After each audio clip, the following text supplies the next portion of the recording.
ঘরে উঠতে শুরু করেছে হাওরের ধান। সুনামগঞ্জ থেকে ধান কাটা মাড়াইয়ের খবর জানাতে সরাসরি যুক্ত হচ্ছেন সহকর্মী মেহেদী হাসান। মেহেদী, এ পর্যন্ত সুনামগঞ্জ হাওরের কত শতাংশ ধান সংগ্রহ হয়েছে? আরেকটি বিষয় হচ্ছে, বাকি ধান কাটায় কৃষকরা কোনো ধরনের সমস্যায় পড়েছেন কিনা, বিস্তারিত জানাবেন। লিনিয়া, আমরা কৃষি বিভাগের কর্মকর্তার সাথে কথা বলেছিলাম। কৃষি বিভাগের উপপরিচালক বিমল চন্দ্র সোম আমাদেরকে জানিয়েছেন সুনামগঞ্জের হাওরে এখন পর্যন্ত শতভাগ ধান কাটা শেষ হয়েছে। তবে সরেজমিনে আমরা দেখতে পেরেছি হাওরের ধান কাটা শেষ হলেও কিছু উঁচু জায়গা কিন্তু এখনো বাকি আছে, যেগুলোতে ধান পাকেনি, এখন কিন্তু পাকেনি। যেগুলো ধান পাকতে শুরু করেছে কাটাও শুরু করেছেন।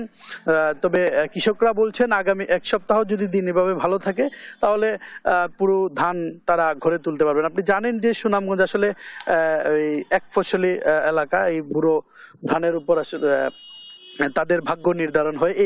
এই ধান আসলে তোলার পরে আসলে তাদের আগামী বছরটা তাদের কিভাবে চলবে, ভালো চলবে না খারাপ চলবে, এই ধানের উপর নির্ভর করে। এবং এই ধান বিক্রি করে তাদের চিকিৎসা, শিক্ষা এবং বাকি সব যে সামাজিক আচার অনুষ্ঠান সবগুলোই তারা এই ধানের উপরই আসলে নির্ধারণ করে। আমরা কথা বলেছি সুনামগঞ্জের জেলা প্রশাসকের সাথে, তিনি আমাদেরকে জানিয়েছেন যে সুনামগঞ্জের এখন হাওরের শতভাগ ধান কাটা শেষ এবং ইতিমধ্যেই গত 7 মে থেকে আসলে সরকারিভাবে ধান এবং চাল সংগ্রহ করা শুরু করেছেন তারা।